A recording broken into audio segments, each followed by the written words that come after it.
Bismillahirrahmanirrahim. Assalamu alaikum, my dear students. How are you? I hope you all will be very fine and eager to know the next topic. And next topic is movements in plants. You know it is chapter number 16 और हम definitely plant का portion पढ़ रहे हैं. इस particular topic में क्या क्या चीज़ें आएंगी उनके हमें ज़ाहिर इंपॉर्टेंट पॉइंट्स को नोट करना है. उस पर्पज़ के लिए we have to have copy and pen with us. We have to have our eyes open, our ears open, and most importantly brain open. अगर ये सारी चीज़ें आपने खुली रखी हुई है तो डेफिनेटली इंशाल्लाह आपकी बहुत ज़्यादा हेल्प होगी और आप बड़े वाइटल नंबर स्कोर करने में कामयाब होंगे. रिमेंबर, ये वाला topic not only long question के लिए इंपॉर्टेंट है बल्कि ये वाला टॉपिक शॉर्ट क्वेश्चन के रेफरेंस से और फिर जाहिर है ऑब्जेक्टिव MCQ के रेफरेंस से भी इंपॉर्टेंट है. सो B you can say conscious to grab each and every minute detail of this very topic. So let's go to the whiteboard. मैं इस पर्टिकुलर टॉपिक को डियर स्टूडेंट्स अपने स्टाइल से start करना चाह रहा हूँ और आई विश कि मैं एक बहुत एलिमेंट्री सी बुनियादी सी बात को आप लोगों के सामने शुरू करूँ और उसके बाद हम आहिस्ता आहिस्ता इस टॉपिक की डिटेल्स के अंदर घुसते चले जाएं. First of all you know very well कि एक लफ्ज़ है मेरे पास मूवमेंट और दूसरा कॉन्सेप्ट क्या है, लोकोमोशन. तो पहले हम इसको अंडरस्टैंड करते हैं. अगर मैं अपनी जगह को चेंज कर रहा हूं with respect to my surrounding, for example अगर मैं मूव कर रहा हूं towards this line, look at this line, तो डेफिनेटली मैंने क्या की है, अपनी जगह तब्दील किया है और जब मैं इस लाइन से दूर जा रहा हूं तो definitely I am changing my position. This is called as locomotion. तो जब कोई भी ऑर्गेनिज्म अपनी सराउंडिंग के लिहाज से अपनी पोजीशन को चेंज कर रहा हो तो हम उसे क्या नाम देते हैं हमारे स्टूडेंट्स, लोकोमोशन. लेकिन अगर मैं ऐसा नहीं कर रहा और मैं जगह पर खड़ा ही अपने हाथों को मूव कर रहा हूँ या मैं अपनी आईज को यूज़ कर रहा हूँ कभी ऊपर देखने के लिए, कभी नीचे देखने के लिए या कभी दाएं देखने के लिए और कभी बाएं देखने के लिए, तो इसका मतलब ये है कि मैं इस वक्त लोकोमोट नहीं कर रहा बल्कि सिर्फ मेरे आई बॉल्स मूव कर रहे हैं. जिस वक्त मैं आपसे मुखातिब हूं तो मेरी सबसे ज़्यादा मूवमेंट करने वाली चीज़ का नाम क्या है, ज़बान. राइट. तो अगर एक ऑर्गेनिज्म अपने माहौल के रेस्पेक्ट से जगह तब्दील करे तो वो कहलाएगी लोकोमोशन. लेकिन अगर वो खड़ा खड़ा ही अपनी चीज़ों को मूव कर रहा है तो हम इसे क्या बोलेंगे, मूवमेंट. तो पहला कॉन्सेप्ट आपके माइंड में ये होना चाहिए कि लोकोमोशन में और मूवमेंट में क्या फ़र्क है. Right. Next thing is the need. कोई भी ऑर्गेनिज्म क्यों लोकोमोट करेगा? जाहिर है कि वो डेफिनेट अमाउंट में फूड को गैदर करना चाह रहा है. वो चाह रहा है कि अगर फॉर एग्जाम्पल मैं एक प्लांट हूं तो मैं अपने लीव्स को इस स्टाइल में ओरिएंट करूं, इस स्टाइल में घुमाऊं, राइट, कि मेरे जो lemina है, that is a green portion of the leaf, it may be able to gather maximum light from the sun. जाहिर है अगर सन बिल्कुल मेरे सामने होगा तो इस टाइम पे डेफिनेटली अमाउंट ऑफ लाइट कम होगी. लेकिन अगर मैं अपने इस हैंड को इस तरफ मूव करूं तो यू कैन सी कि अब यहाँ पे ज़्यादा लाइट पड़ रही है. तो बेसिक पर्पस इस सारी मूवमेंट का पर्टिकुलरली प्लांट के रेफरेंस से ये है कि वो मैक्सिमम लाइट को गेन कर सकता हो. ये ज़रूरी नहीं है चीज़ लाइट हुई, न्यूट्रिएंट्स भी हो सकते हैं, ये सर्टन केमिकल्स भी हो सकते हैं, ये हमारा जो रिस्पॉन्स है टूवर्ड्स अर्थ भी हो सकता है. तो डिफरेंट चीज़ों को यू कैन से गेन करने के लिए, उनको एवॉइड करने के लिए प्लांट्स नॉर्मली क्या शो करते हैं, मूवमेंट शो करते हैं. लेकिन इसका हरगिज़ ये मतलब नहीं है कि plants they can never carry out the process of locomotion. तो प्लांट्स में लोकोमोशन भी होती हैं और मूवमेंट्स भी होती है. देखेंगे हम इस पर्टिकुलर टॉपिक में कि किस मौके पे प्लांट्स किस किस्म की लोकोमोटरी मूवमेंट्स कर सकते हैं या लोकोमोशन कर सकते हैं और जाहिर है मूवमेंट तो करते ही हैं. सो अब हमने जो नेक्स्ट पॉइंट डिस्कस कर रहे हैं आप लोगों के साथ, that is somewhere here, that is the plants versus animals. You know कि जो एनिमल्स हैं they show very conspicuous, very obvious movements, very obvious types of locomotion. I think you have the concept of locomotion and movement. तो plants हमारे locomote नहीं करते। आम तौर पे जब मैं किसी प्लांट की बात करता हूँ तो आपके माइंड में जो पिक्चर बनती है वो किसी दरख्त की होगी, किसी घास की होगी, किसी झाड़ी की होगी, किसी पौधे की होगी। तो आम तौर पर ये जो चीज़ें ये मूव नहीं, ये लोकोमोट नहीं करती, तो फिर ये क्या शो करती है? ये मूवमेंट्स को शो कर रही होती है। लेकिन ऑन द अदर हैंड जो हमारे एनिमल्स हैं, नॉट ऑल, ब्रैकेट में बोल रहा हूँ, बड़ा वाज़ करके बोल रहा हूँ कि सारे एनिमल्स मूव नहीं करते हैं, लेकिन कुछ एनिमल्स ऐसे भी हैं जो सेसाइल होते हैं। लेकिन most of the animals they carry out the process of not only movement but also the locomotion. तो एनिमल्स की लोकोमोशन और मूवमेंट ज़्यादा प्रोनाउंस होती है, ज़्यादा वाज़ेह होती है as compare to what the plants. आइए अब देखते हैं कि अगला हमारा टॉपिक क्या है। अगला टॉपिक मेरे पास ये हमारे स्टूडेंट्स क्या हम अंडरस्टैंड करें कि बेसिकली स्टिमुलस क्या चीज़ होती है। स्टिमुलस इज एनी इंटरनल और एक्सटर्नल फैक्टर, कोई भी ऐसी चीज आपके अंदर या आपके बाहर से क्या करे, आपकी बॉडी में एक रिस्पॉन्स जनरेट करवा दे।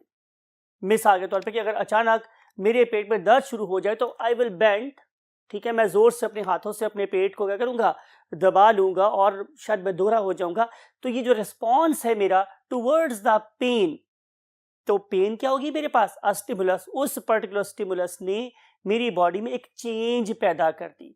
तो हम लिखेंगे स्टिमुलस को एनी इंटरनल और एक्सटर्नल, दोनों पॉसिबिलिटीज हो सकती हैं, factor that can trigger a response, जो कि एक रिस्पॉन्स पैदा कर सकती हो, उससे ही हम लोग क्या बोलेंगे, स्टिमुलस। राइट, आगे हम देखते हैं कि अगर हम रिस्पॉन्स की बात करेंगे तो रिस्पॉन्स दो किस्म का हो सकता है। रिस्पॉन्स समझ आ गई ना, रिएक्शन टू द स्टिमुलस। और स्टिमुलस क्या होता है, कोई भी ऐसा इंटरनल एक्सटर्नल फैक्टर जो रिस्पॉन्स जनरेट करवा सके। राइट, मिसाल के तौर पे कि अगर आप इस लाइट में मेरे पास इतनी ही एक लाइट और ले आए तो मेरे प्यूपिल के डायमीटर में कोई फर्क नहीं पड़ेगा। लेकिन अगर आप यहाँ पे लाइट्स ऑफ कर दें या लाइट्स को कम कर दें तो मेरा प्यूपिल क्या करेगा, डायलेट कर जाएगा। और अगर लाइट क्या होगी, इससे ज़्यादा हो जाएगी तो प्यूपिल क्या हो जाएगा, बहुत कंस्ट्रिक्ट हो जाएगा। तो लाइट की इंटेंसिटी मेरे प्यूपिल के लिए क्या है, स्टिमुलस। ज़्यादा रोशनी में प्यूपिल छोटा, कम रोशनी में प्यूपिल बड़ा। तो लाइट ने क्या किया, एक रिस्पॉन्स जनरेट करवाया, तो फिर लाइट क्या कहलाएगी, एक स्टिमुलस। और प्यूपिल का छोटा और बड़ा होना क्या कहलाएगा, रिस्पॉन्स। तो रिस्पॉन्स की मेरे पास प्लांट्स के केस में दो टाइप्स हो जाएंगी। उनमें से एक हम लोग बोलते हैं पॉजिटिव रिस्पॉन्स, यानी कि अगर मैंने किसी पौधे को कोई चेंज दी और वो चेंज उसे अच्छी लगी, प्लांट ने उसकी तरफ मूवमेंट शो की, तो मैं इससे बोलूंगा कि it is a positive response. लेकिन अगर वो चीज उसे अच्छी नहीं लगी और वो उससे दूर जा रहा है तो हम इसे क्या बोलेंगे, जाहिर है एक नेगेटिव रिस्पॉन्स बोलेंगे। राइट, तो रिस्पॉन्स में बी पॉजिटिव, रिस्पॉन्स में be negative, but it will be always in response to a stimulus. Right, straight चलते हैं आपकी बुक को फॉलो करते हुए नेक्स्ट टॉपिक की तरफ, and that is the types of the movements. Definitely we are focusing the plants. तो मेरे पास प्लांट्स में जो टाइप्स हैं मूवमेंट की, उसको हमने दो मेन कैटेगरीज में क्या कर दिया है, डिवाइड कर दिया है। एक को हम बोलते हैं ऑटोनॉमिक, और दूसरे को हम नाम देते हैं paratonic movements. Right, what is meant bye autonomic? Autonomic का मतलब है कि जो खुद ब खुद हो रही हैं। राइट, और पैराटोनिक का मतलब मेरे पास ये है कि when the stimulus is external. इसके लिए मैं एक वर्ड यूज करता हूं ऑटोनॉमिक के लिए, when the stimulus is not what, external.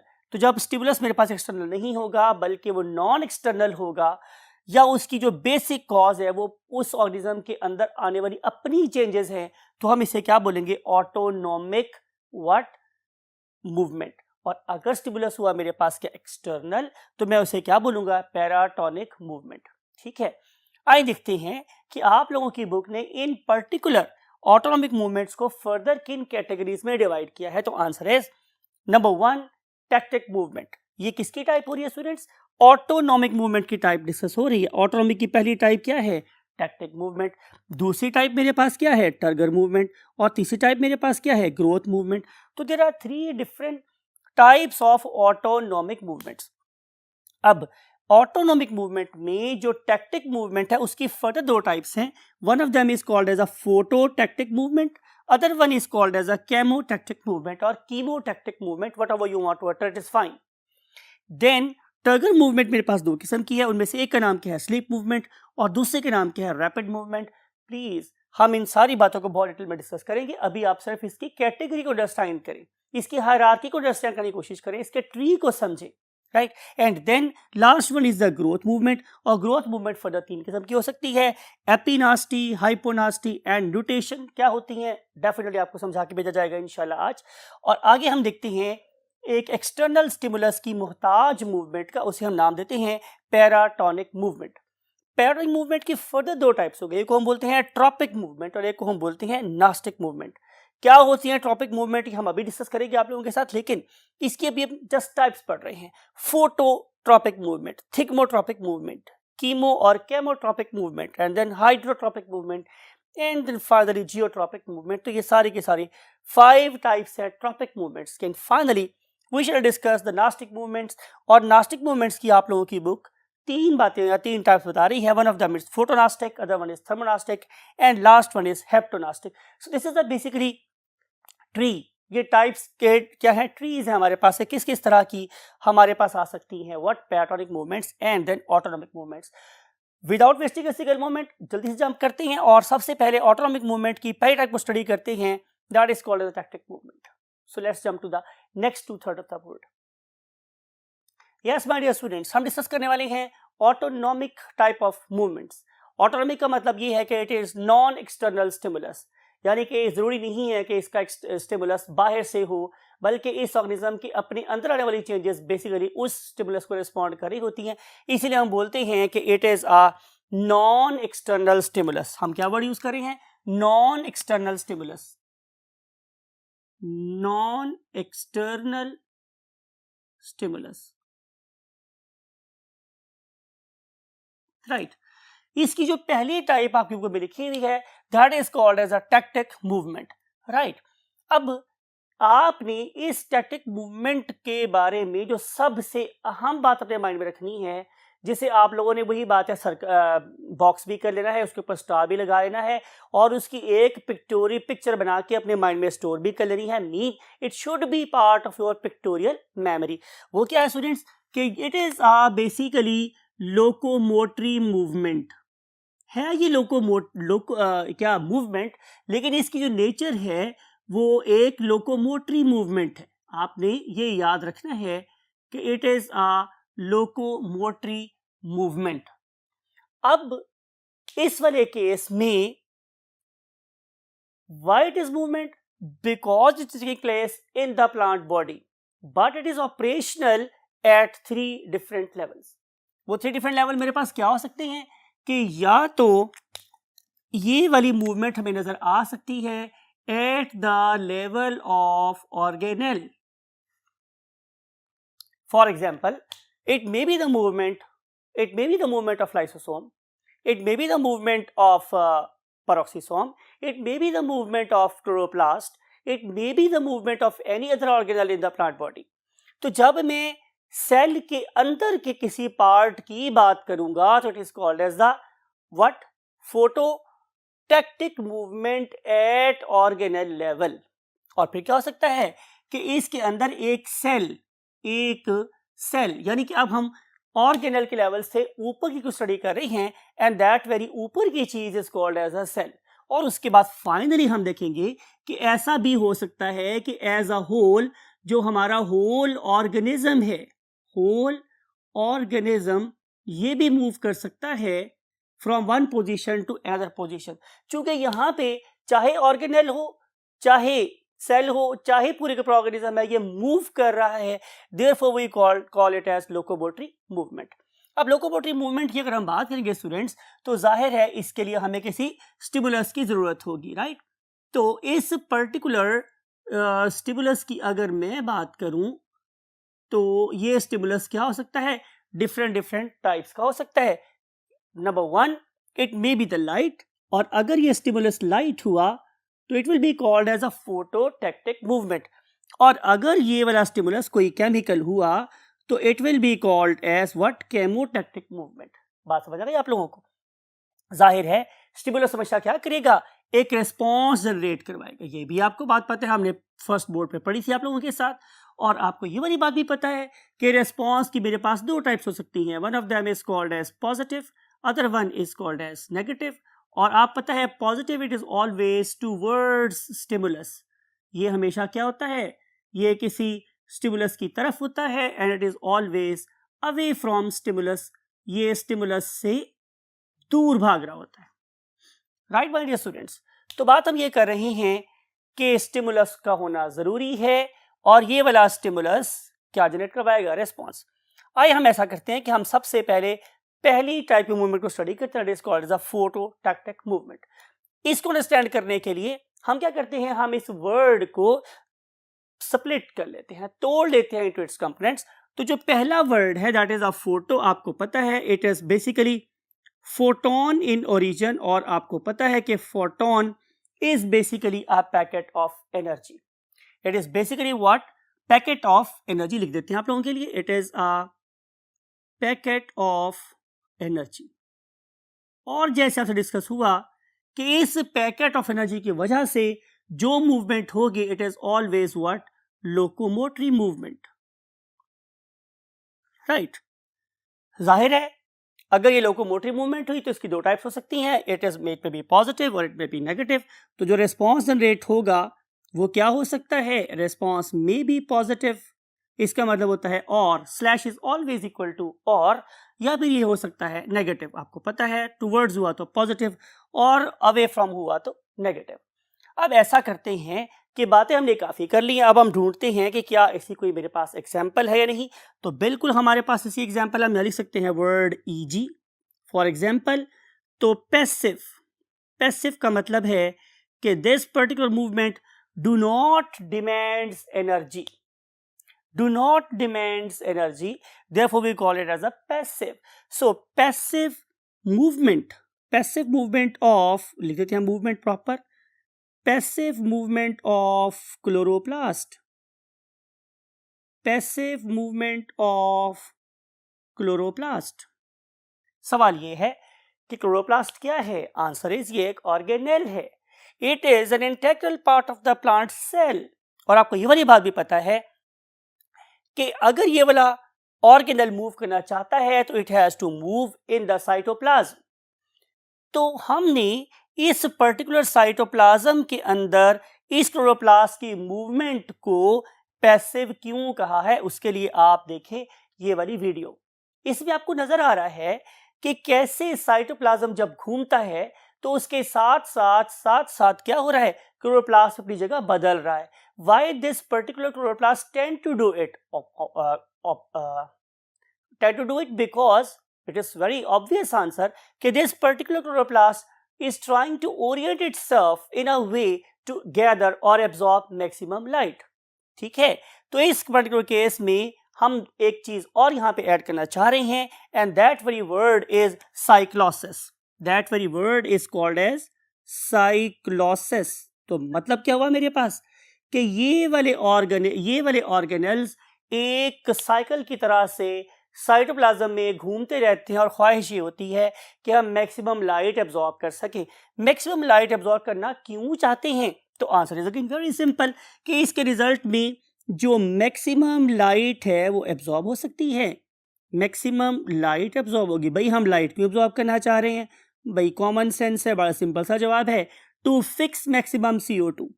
और हम मैक्सिमम CO2 क्यों फिक्स करना चाह रहे हैं, so that to make maximum food. ठीक है, तो ये एग्जाम्पल जो है वो आप लोगों की बुक में गिवन है रिगार्डिंग द फोटोटैक्टिक मूवमेंट।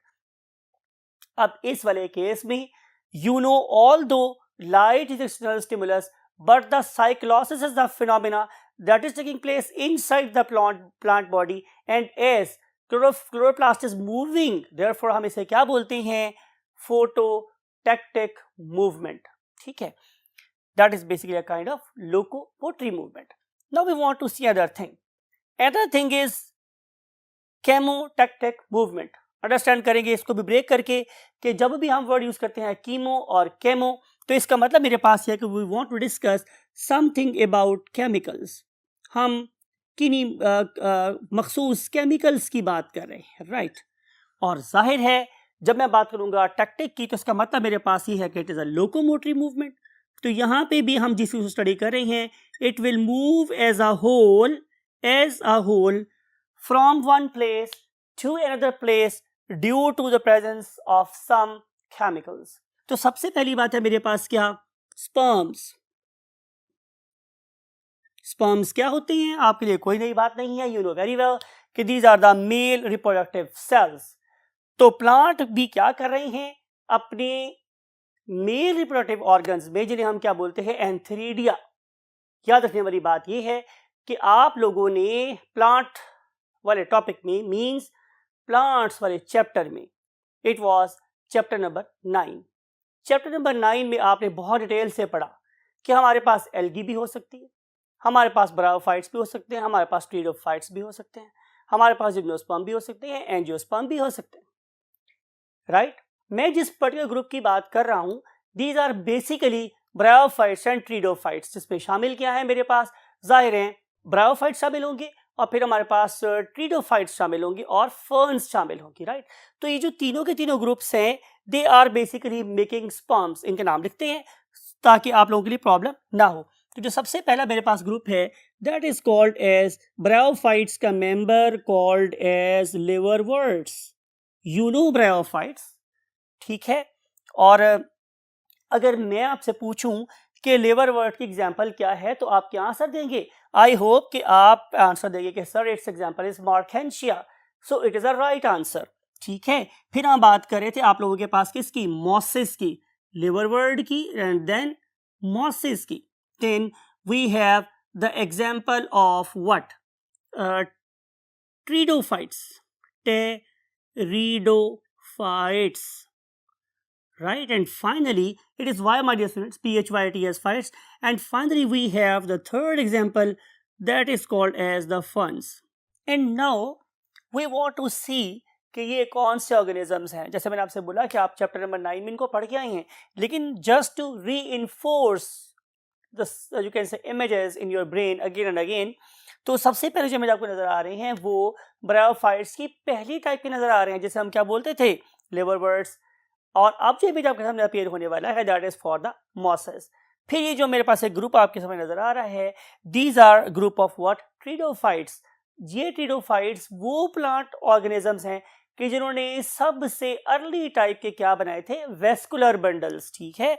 और फिर इसमें नजर आते हैं मेरे पास क्या, फर्न्स, जो इस ग्रुप का सबसे एडवांस वर्जन है। और आपको पता है कि फर्न्स को हम लंबे लीव से आइडेंटिफाई कर सकते हैं। तो ये सारे के सारे plants, look at this very slide, कि they are making what, the sperms, and these particular sperms are may be uniflagellated, may be biflagellated और may be multiflagellated depending upon the species. और ये सारे के सारे हमेशा अपनी फीमेल रिप्रोडक्टिव ऑर्गन तक पहुंचने के लिए, क्या नाम था उसका, आर्चिगोनिया। क्या आप में से किसी को याद है मेल का नाम क्या था? Very right, antheridia. तो एंथ्रीडिया से क्या निकलते हैं, स्पर्म्स, और वो ट्रेवल करते हैं टुवर्ड्स द फीमेल पार्ट, उसका नाम क्या था, मैंने बोला अभी, आर्चिगोनिया। तो एंथ्रीडिया से निकलने वाले स्पर्म्स मूव करते हैं towards archegonia by due to chemical that is basically liberated or secreted by the archegonia. You know the nature of that very substance? तो answer is no. I am here to tell you. उसका नाम है students nucleic acids. तो जब archegonia nucleic acid release करेंगे तो उन nucleic acids की परफ्यूम या smell, it will be an attractant for the sperms, तो स्पर्म उसकी तरफ खींचे चले जाएंगे। आइए करते हैं क्या, उसकी डायग्राम बनाते हैं और डायग्राम बना के आप लोगों को समझाते हैं। Look at this. This very thing is this very flask-like structure. This is basically what Archegonia, right? And this very structure, that is a balloon-type structure, something like it. It is basically Antheridia. So this very Antheridia is basically making and liberating. देखिए मैंने पहले balloon को क्या किया हुआ था, बंद, और अब इस पॉइंट से इसको मैंने कर दिया है, खोल दिया है। तो यहाँ से निकल रही हैं क्या, स्पर्म्स। तो ये जो स्पर्म्स हैं ये खींचे चले जाते हैं टूवर्ड्स आर्चिगोनिया बिकॉज आर्चिगोनिया यहाँ से रिलीज क्या कर रहा था, न्यूक्लिक एसिड। तो इन न्यूक्लिक एसिड की स्मेल की वजह से चूंकि ये एंथीरिया ये स्पर्म्स मूव कर रहे हैं, इसलिए हम इसे क्या बोलते हैं, chemotactic movement. Now we want to move in the last 1/3 of the board और देखेंगे कि what are basically turgor movements. Yes my dear students, हम बात करेंगे अब टर्गर मूवमेंट्स की। टर्गर मूवमेंट्स का मतलब क्या है कि कोई सेल कितना ज्यादा टर्जिड है। अगर कोई सेल ज्यादा टर्जिड होगा, पढ़े लिखे बच्चे, आपने चैप्टर नंबर 14 में डिटेल से पढ़ा था कि क्या होती है एक्सऑस्मोसिस, क्या होती है एंडोस्मोसिस। दोबारा रिवाइज कर देता हूं ताकि आपको बात याद रहे कि हम बात करेंगे कि अगर वाटर सेल से बाहर जा रहा हो तो हम उसे क्या बोलते हैं, एक्सऑस्मोसिस, और अगर वाटर सेल के अंदर आ रहा हो तो हम उसे क्या बोलते हैं, एंडोस्मोसिस। ठीक है ना। तो अगर हो रही है मेरे पास क्या, एक्सऑस्मोसिस, तो सेल विल बिकम फ्लैसिड। क्या करेगा, सुकड़ जाएगा, छोटा हो जाएगा और उसके अंदर जो शेप है वो क्या हो जाएगी, लूज हो जाएगी।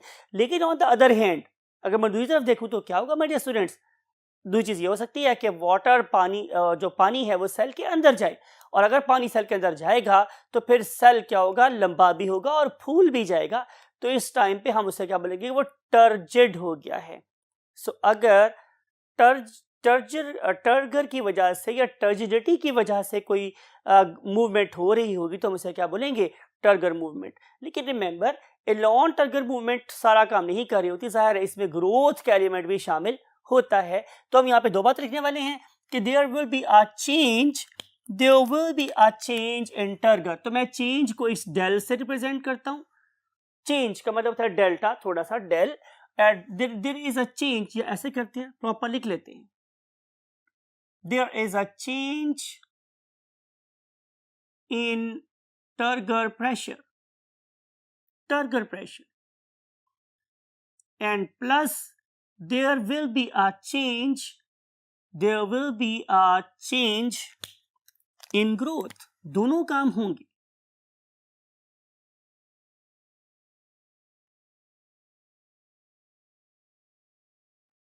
राइट। और अगर हम आपकी बुक को ही फॉलो करते रहें और सीधा सीधा हम कहाँ मूव कर जाएं इनकी टाइप्स पे, तो इट इज वेरी सिंपल कि मेरे पास टर्गर मूवमेंट्स की दो टाइप्स हैं। उनमें से पहली का नाम है मेरे पास स्लीप टर्गर मूवमेंट्स और दूसरी का नाम है मेरे पास rapid turgor movement of the leaves. Right. पहले की एग्जाम्पल जो आप लोगों की बुक में गिवन है, that is called as the bean plants, BEAN, bean plants. इसके लिए क्या करते हैं, आपका विजन इंप्रूव करने के लिए आपको इन बीन प्लांट्स का इमेज दिखाते हैं। So these are basically the bean plants. अब जो बीन प्लांट्स हैं, they belongs to the family leguminosae. ठीक है। अब अगर मैं इन प्लांट्स को देखूं तो they have got the compound leaves.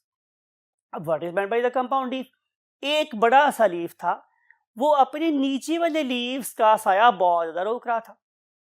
तो जाहिर है एफिशिएंसी प्लांट की लाइट को कैद करने की क्या थी, कम थी। इन्होंने क्या किया, इन्होंने कमाल मुहारत का मुजाहरा किया।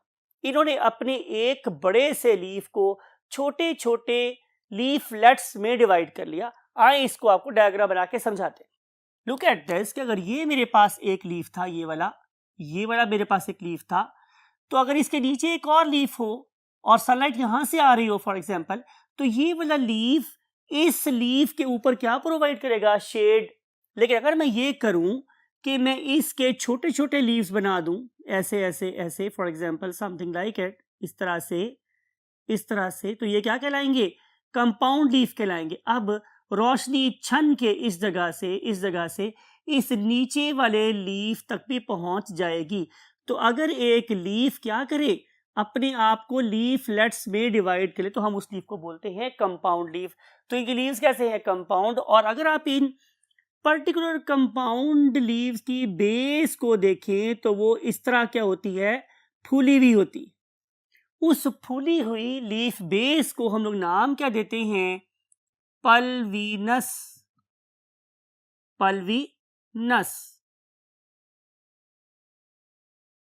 That is called as the pulvinus. बात समझ आई आप लोगों को। हम बात कर रहे हैं बीन प्लांट्स की। मैंने क्या बोला कि बीन प्लांट्स के लीफ कैसे हैं, कंपाउंड, और मैंने क्या बोला उसकी एक बेस है जिसे हम क्या बोलते हैं, पल्विनस। ये वाली पल्विनस बड़ी वाइटल है बिकॉज के इस पर्टिकुलर पल्विनस के ऑपरेशन में वो लॉजिक, वो रीजन छुपी हुई है जो इन पर्टिकुलर प्लांट्स को स्लीप मूवमेंट शो करने में हेल्प करती है। क्या होगा माय डियर स्टूडेंट्स कि अगर मैं इस पर्टिकुलर लीफ की पल्विनस की लोअर साइड को देखूं, ड्रॉ करते हैं हम, बात उस सरफेस की बात कर रहा हूं जिससे मैंने अब डेलिबरेटली कलर चेंज करके ब्लू से ड्रॉ कर दिया है। नीचे वाली साइड, ये वाली साइड, अगर मैं इसको देखूं तो यहाँ क्या हो रहा है, यहाँ पे नाइट टाइम पे टगर प्रेशर ड्रॉप हो जाता है। जब टगर प्रेशर यहाँ पे ड्रॉप होगा तो इनके ओवरऑल सेल्स का साइज क्या देगा, छोटा हो जाएगा, और इसके ऊपर वाले सेल्स का साइज पहला ही रहेगा, इधर बड़ा ही रहेगा। तो ऊपर वाले सेल्स की फोर्स नीचे वाली फोर्स को क्या करेगी, ओवरराइड कर लेगी, उस पर गालिब आ जाएगी। एज अ रिजल्ट ये जो क्या है, इरेक्ट पोर्शन में खड़ा हुआ लीफ है, इस पल्बिनस में प्रेशर के ड्रॉप होने की वजह से it will just go in sleeping position, कि वो स्लीप कर गए हैं, सो गए हैं, राइट। तो ये वाली pulvinus after this you can say movement किस शक्ल में बदल जाएगी, it will be something like it. अब लीफ नीचे को गिरा हुआ है, right, leaf is falling on lower side, लेकिन क्या होगा कि जो ही दोबारा से सनराइज होगा तो उसके रिजल्ट में इस पर्टिकुलर पोर्शन में टगर प्रेशर दोबारा बढ़ना शुरू होगा, दोबारा बढ़ेगा, दोबारा बढ़ेगा, दोबारा बढ़ेगा। तो इस तरफ की फोर्स बड़ी हो जाएगी, इस तरफ की फोर्स कम हो जाएगी। तो ये वाला यू कैन से लीफ इस फॉर्म में कन्वर्ट हो जाएगा, राइट।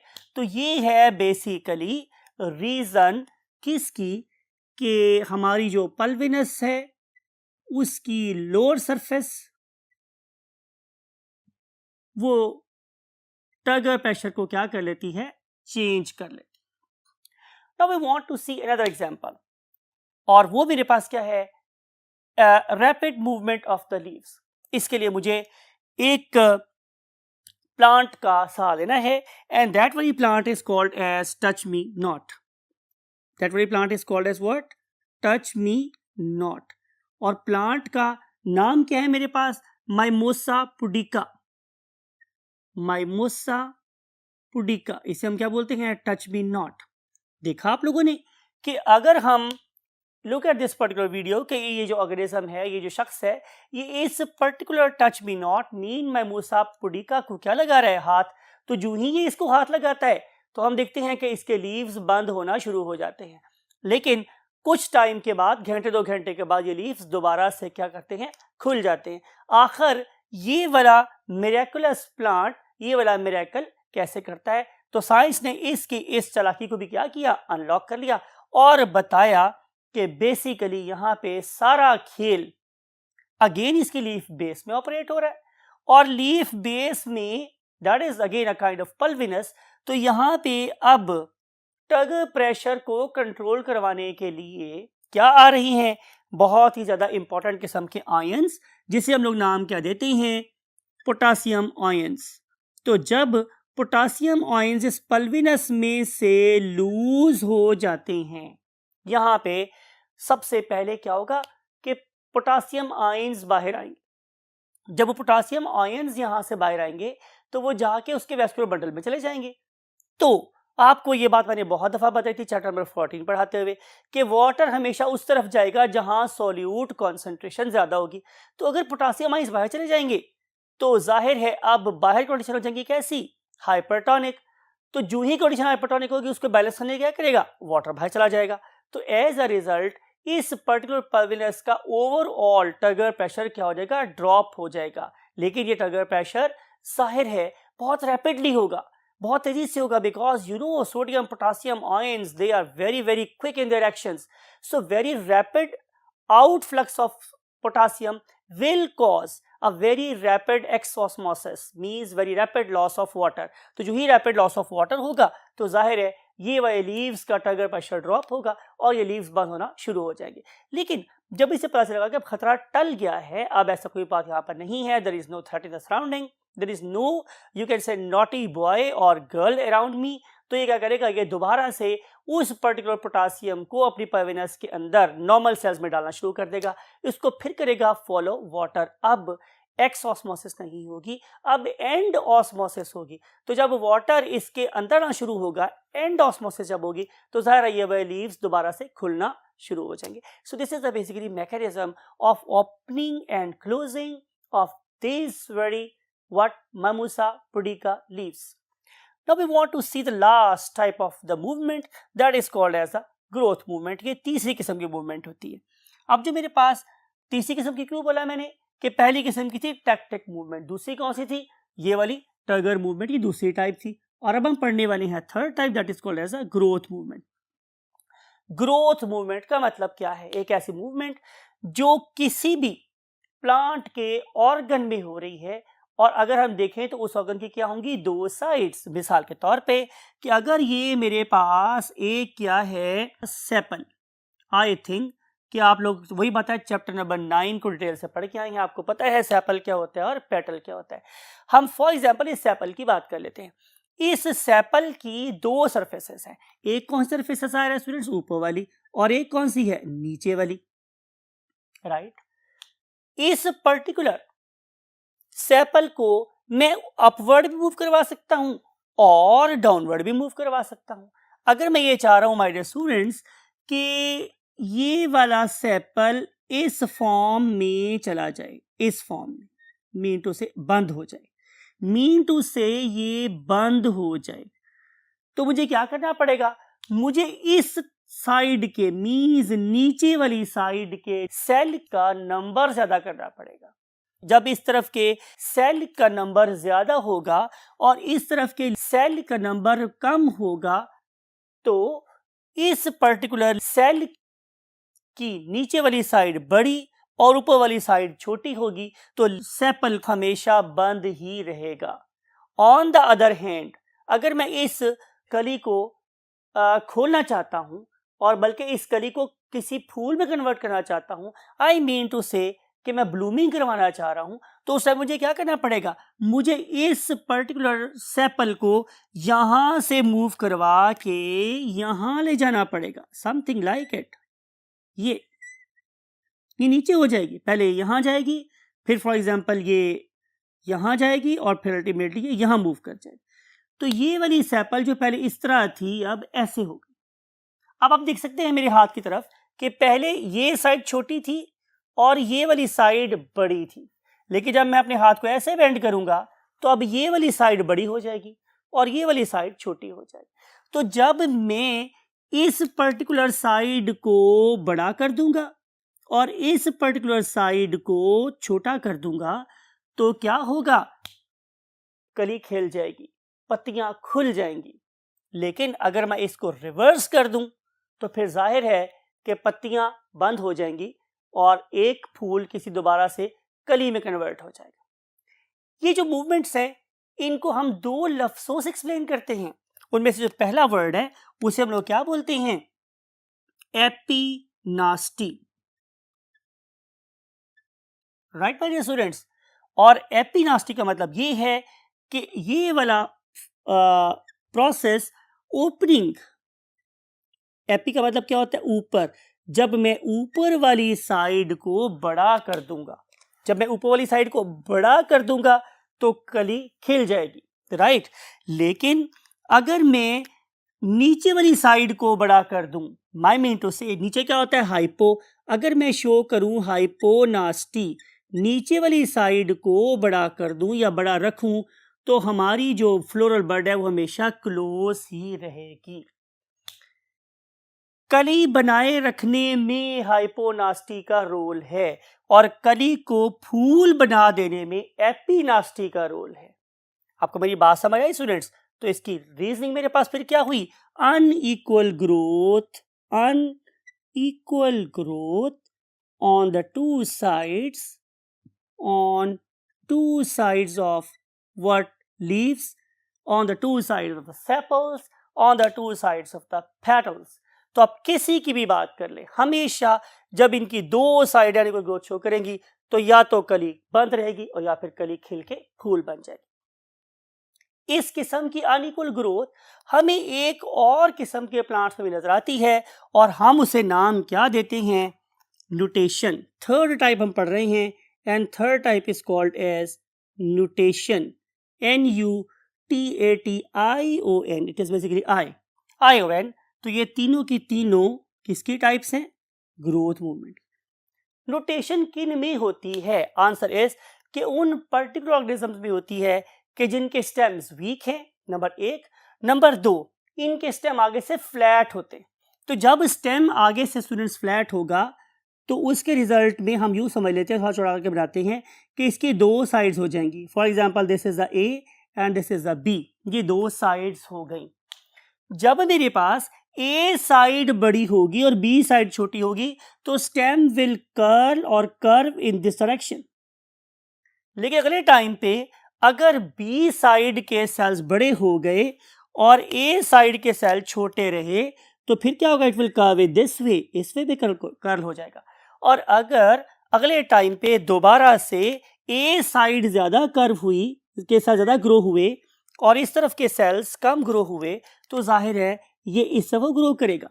तो अगर आपको कोई प्लांट नजर आए जो जिगजैग वे में ग्रो कर रहा है तो उसकी रीजन या उसकी बेस मेरे पास क्या है? Nutation, zigzag. तो जो जिगजैग मूवमेंट नजर आती है प्लांट की ग्रोथ में वो कहलाती क्या है? Nutation. It is due to unequal growth of the cells on the two sides of the flat stems. That's it for this lecture. और इस लेक्चर से मेरे पास ये है कि हम अगले लेक्चर में आप लोगों से external stimulus dependent plant movements की बात करेंगे। Internal stimulus dependent plant movements में जितनी टाइप्स थी वो हमने आप लोगों से डिस्कस की।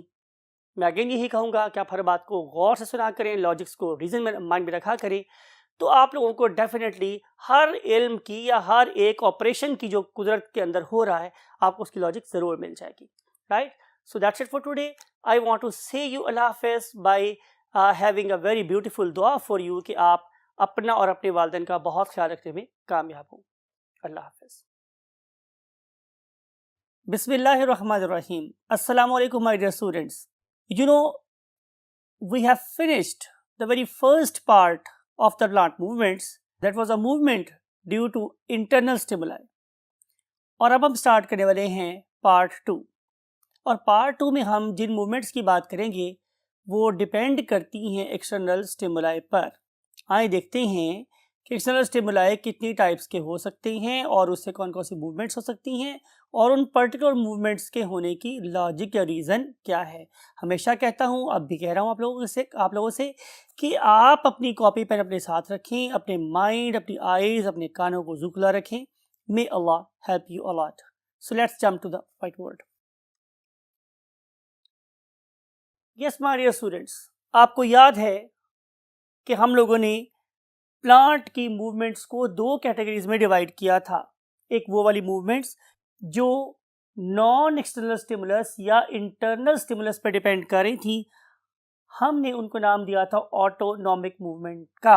और आपको याद है कि अभी हम लोगों ने लास्ट टॉपिक डिस्कस किया, that was regarding the nutation. और अब हम मूव कर रहे हैं पार्ट 2 की तरफ। तो पार्ट 2 में हम क्या डिस्कस करने वाले हैं? पैराटोनिक मूवमेंट्स को।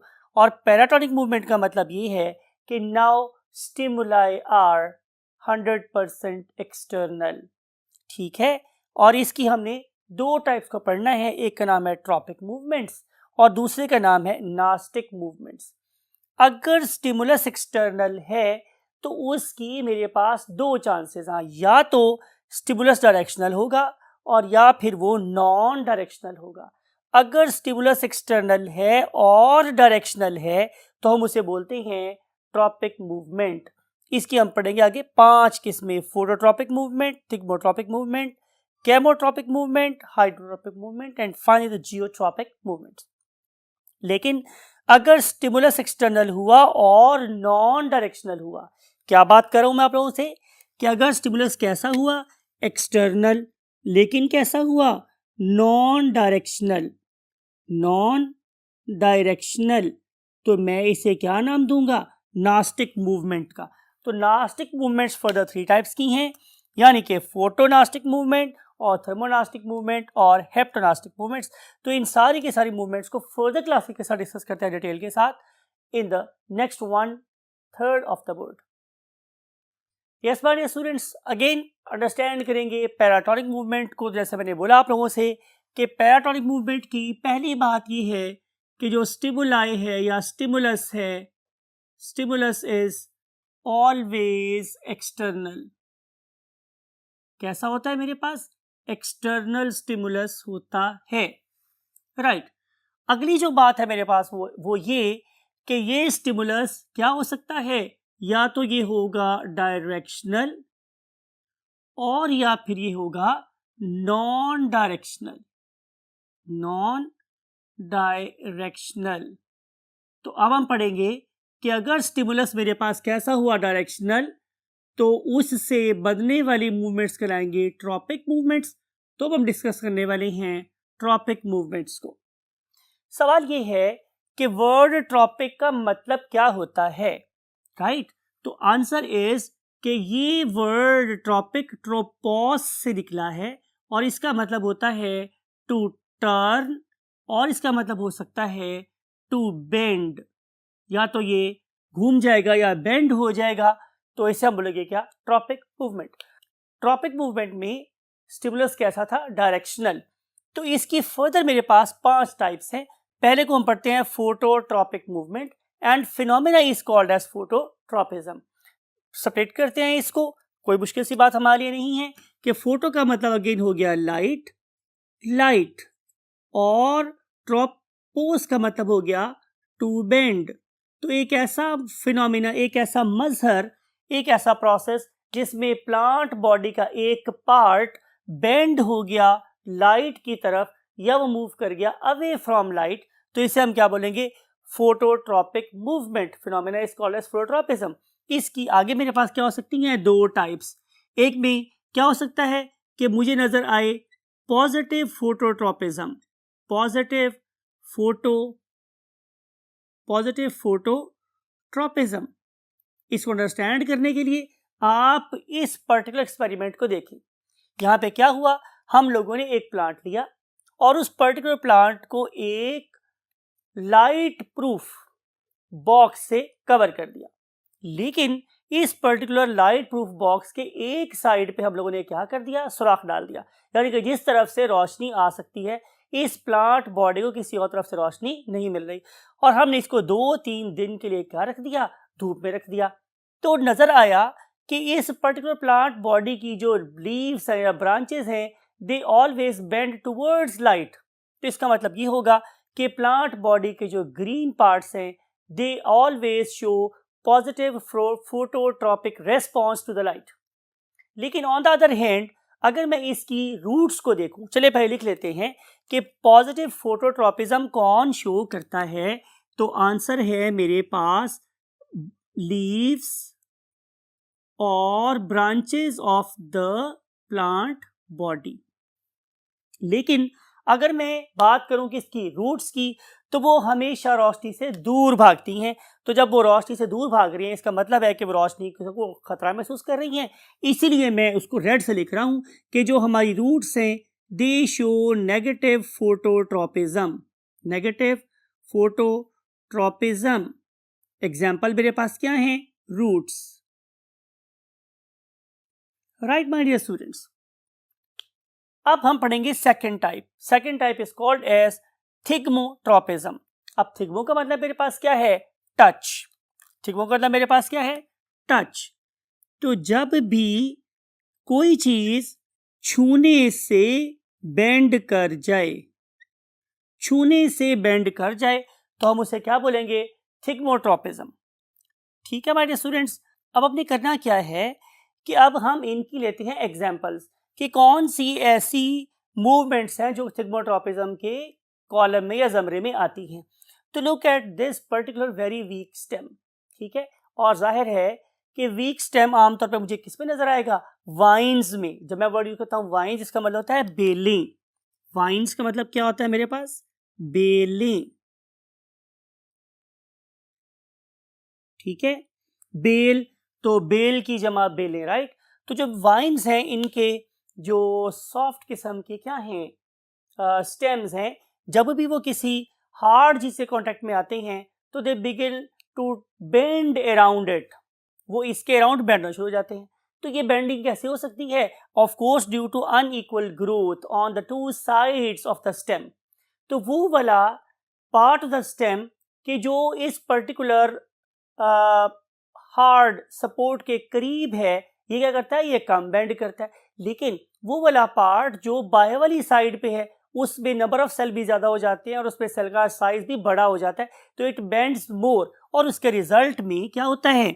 उसके रिजल्ट में जो ये वाली क्या थी बेल, वो इस चीज़ के ऊपर क्या करती है? चढ़ना शुरू हो जाती है। Look at this thing. मैं ये बात आपसे कर रहा हूँ कि इस अंदर वाली साइड का जो डायामीटर है या साइज है वो कम है और ये जो बाहर वाली इसका साइज ज़्यादा है।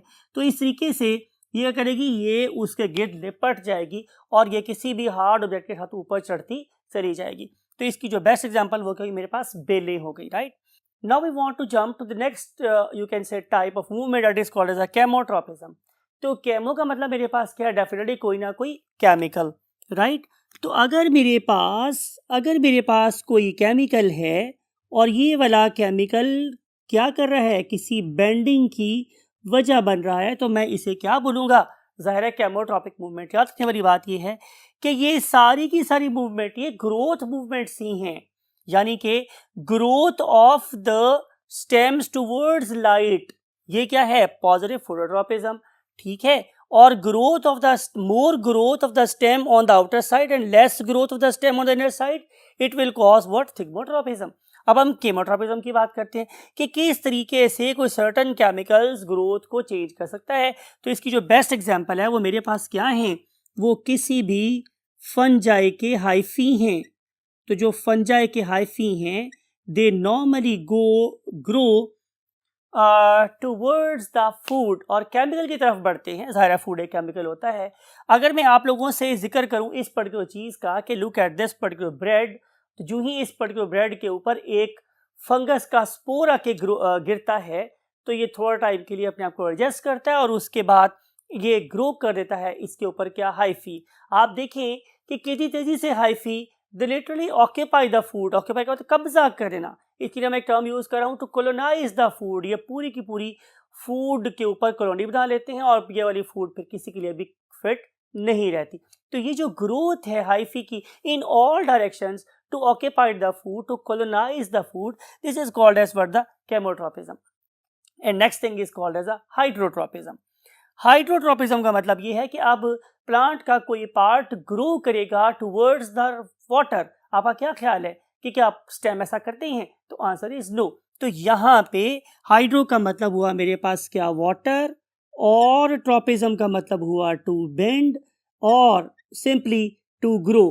तो जो प्लांट है उसका एक पार्ट बहरहाल जरूर अफिलिएशन रखता है towards the water, absolutely right, and that particular part is called as root.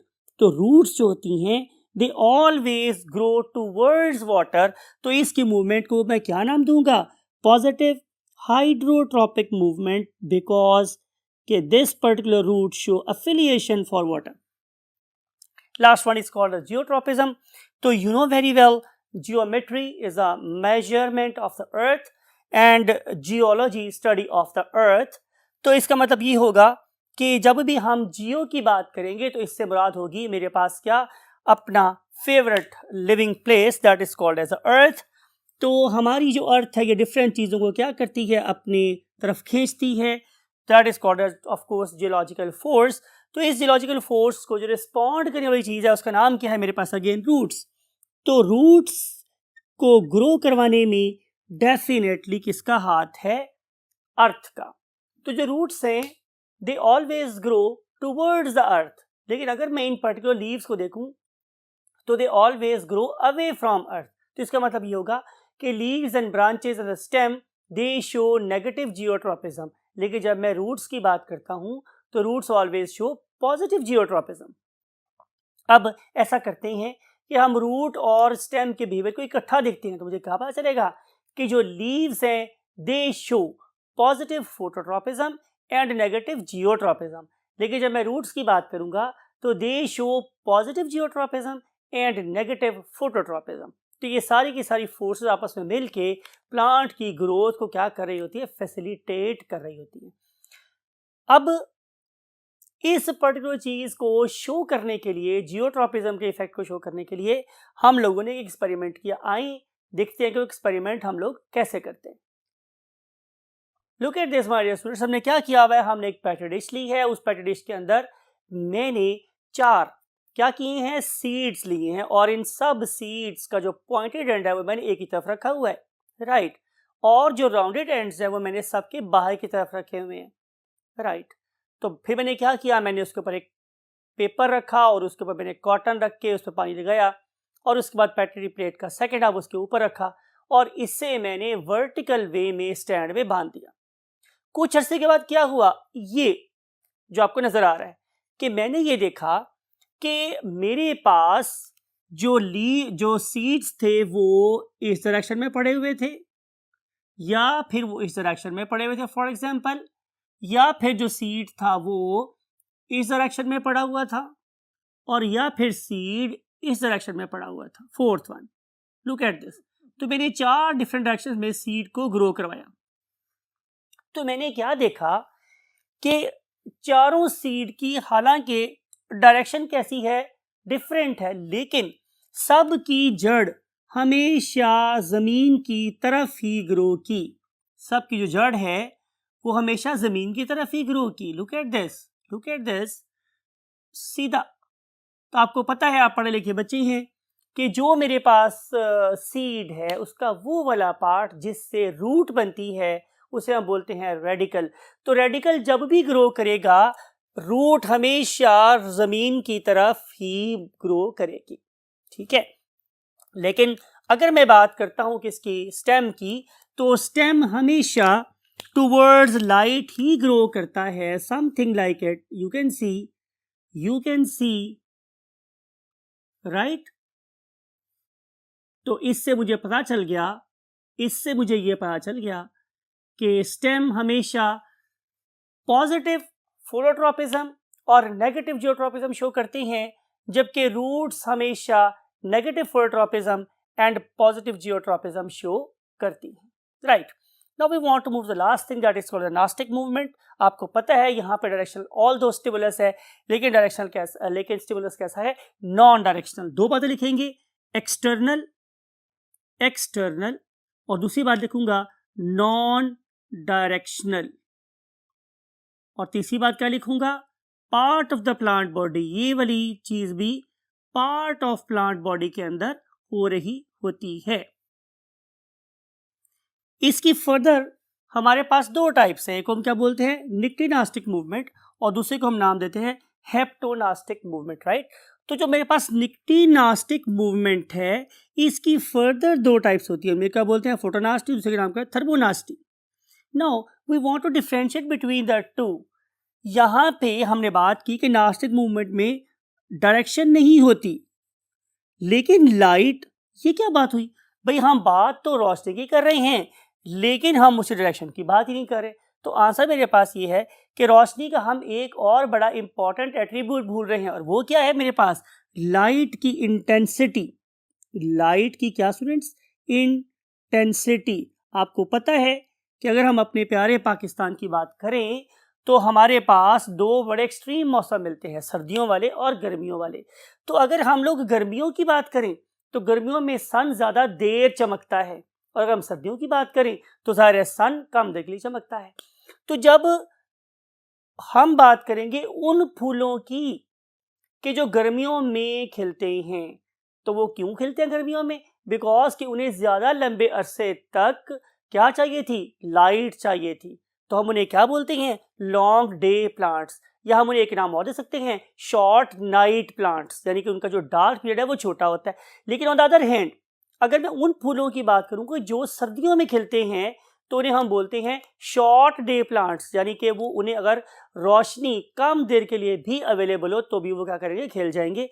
या आप उन्हें ये कह दो कि वो लॉन्ग नाइट प्लांट्स होते हैं, उन्हें ज़्यादा देर तक अंधेरा मिलेगा तो वो ग्रो करेंगे, वट एवर द केस में बी। लेकिन हम कहना ये चाह रहे हैं कि यहाँ पे रोशनी की ड्यूरेशन, यानी कि कितनी देर तक रोशनी प्लांट को मिली है, उस पे इन्हिसार होता है फूलों के खिलने का।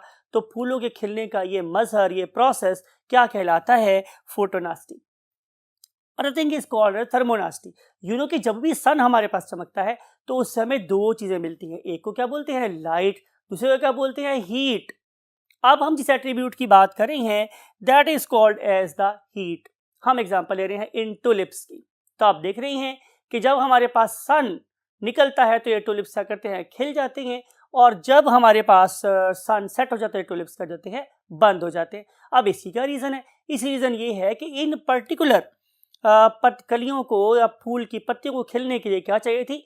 हीट चाहिए थी। तो जब ऑप्टिमम अमाउंट में एनर्जी इनके पास अवेलेबल होती है तो इनके एंजाइम एक्टिवेट हो जाते हैं, एनर्जी जनरेट होना शुरू हो जाती है। तो वो एनर्जी अवेलेबल होती है जो इनकी पत्तियों को खोल के रखे।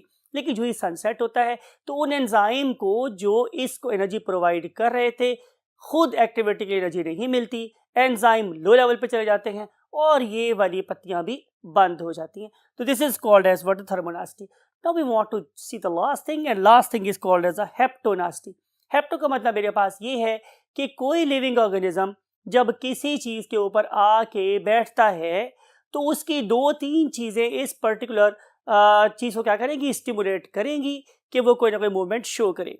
Best example is Venus flytrap और द पिचर प्लांट, ठीक है, या हम ड्रोसोफिला फ्लावर की बात करें। तो इन सारे के सारे केसेस में मेरे पास क्या है कि जो ही कोई चीज़ आके इस पे बैठती है तो एक वाइब्रेशन होती है, राइट? वो पर्टिकुलर वाइब्रेशन क्या करेगी? वो इस पर्टिकुलर फ्लावर के लिए स्टिमुलस का काम करेगी, और ये वाला स्टिमुलस क्या करेगा? फ्लावर को बंद करवा देगा। For example look at this very video. आपको नजर आ रहा है कि जो ही एक फ्लाई या एक टोड या ऐसा कोई और शिकार इस वीनस फ्लाई ट्रैप के ऊपर आके बैठता है तो एक वाइब्रेशन प्रोड्यूस होती है। उस पर्टिकुलर वाइब्रेशन के रिजल्ट में लुक एट दिस कि कितनी जल्दी से ये अपने लीव्स के दो पार्ट्स को ब्लॉक कर लेता है, और फिर इस कैट से कोई भी एनिमल क्या नहीं हो सकता? एस्केप नहीं हो सकता। सवाल ये है कि आखिर ये वाला वीनस फ्लाई ट्रैप या जो पिचर प्लांट है, why it is carrying out this process? तो आंसर इज कि जिस जगह पे ये वाले प्लांट्स ग्रो करते हैं नॉर्मली वहाँ पे नाइट्रोजन की डेप्लीशन होती है, नाइट्रोजन की कमी होती है। तो फिर ये क्या करते हैं? ये इन पर्टिकुलर एनिमल्स को लेते हैं, उन्हें डाइजेस्ट करते हैं, उनमें से हासिल वाली प्रोटीन्स जो अपनी नाइट्रोजन डिमांड को पूरा कर लेते हैं।